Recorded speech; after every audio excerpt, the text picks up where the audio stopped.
اتجه موسى بن عمران إلى الجبل يبحث عما ينير له ولأهله طريق السفر. سمع صوتا: إنني أنا الله رب العالمين.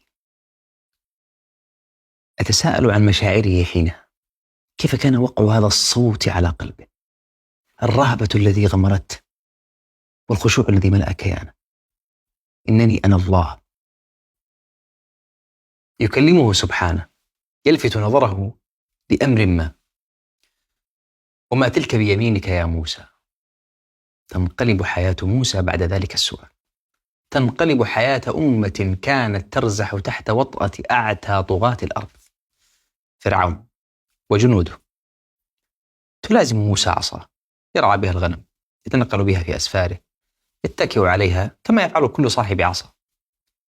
تصير تلك العصا وسيلة تعينه على تبليغ رسالة الله. يظهر الله له أن كل شيء في هذا الكون إنما هو جندي من جنوده، يؤهله لمهمة معينة متى أراد الله ذلك. بيمينه عصا يتحول بها أعتى السحرة إلى مؤمنين. كانوا قد أقسموا بفرعون ليغلبون موسى، فينقلب المشهد ويصدع بالحق أمام فرعون، يهددهم يتوعدهم، فيردوا: اقضي ما أنت قاض، إنما تقضي هذه الحياة الدنيا. تلك العصا نفسها تتحول إلى أداة نجاة تفلق البحر.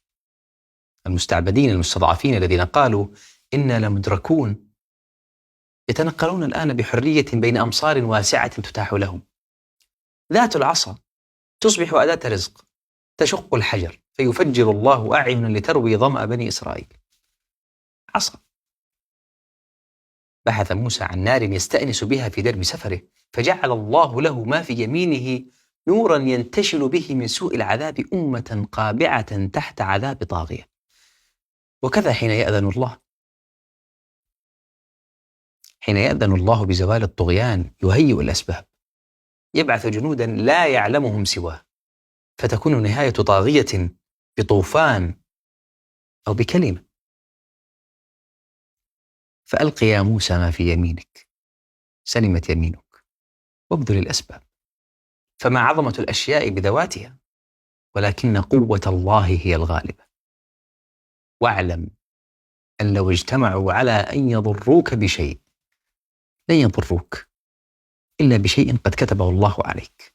رفعت الأقلام وجفت الصحف. السلام عليكم.